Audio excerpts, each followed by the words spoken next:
Isinusulong ngayon ang mas pinaigting na proteksyon at medikal na pangangalaga para sa mga atleta kasunod ng pagkamatay ng ilang batang manlalaro habang nag-iensayo.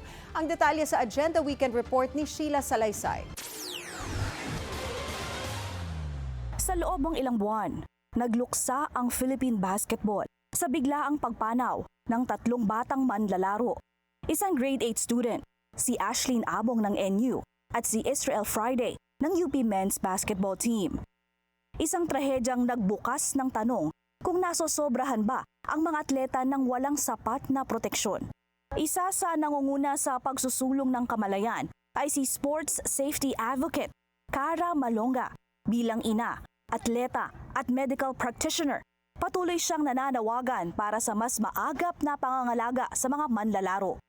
My advocacy with sports safety on a larger scale started when I was working formally with Games and Amusements Board. So I used to work for GAB as within the sports safety aspect of it in trying to develop or in developing yung protocols natin for the return to sports nung COVID-19 pandemic.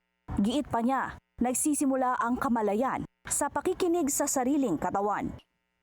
Kasi minsan, before the body screams, it whispers.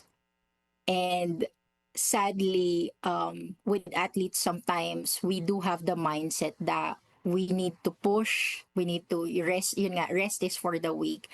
Well, rest is actually needed by our body to be able to regenerate and recuperate. So it provides that longevity for athletes.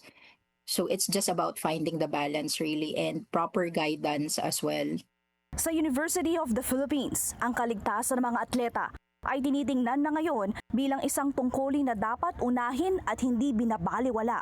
Bahagi nito ang kanilang plano na ipatupad ang regular na medical check-up. Una nga natin ginawa diyan, no, ang itong first sem, paumpisa pa lang kasi yung first sem sports, is that kailangan talaga natin ng clearance, and that's we are requiring right now with all our sports program.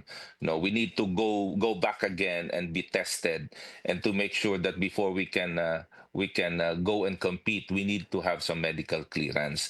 Ayon kay Coach L.A. Rasio, physical therapist ng Phoenix Fuel Master sa PBA, hindi dapat pribilehiyo ang kaligtasan. Dapat itong maging pamantayan para sa lahat ng atleta saan mang antas. I think kailangan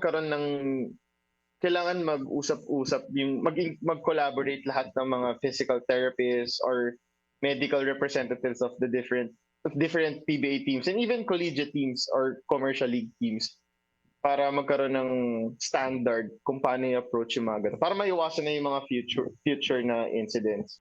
Ang pagkamatay ng mga batang manlalaro ay nagsilbing panawagan na palakasin ang kaligtasan at ituring na ang tunay na tagumpay sa sports ay ang pagprotekta sa buhay ng mga atleta.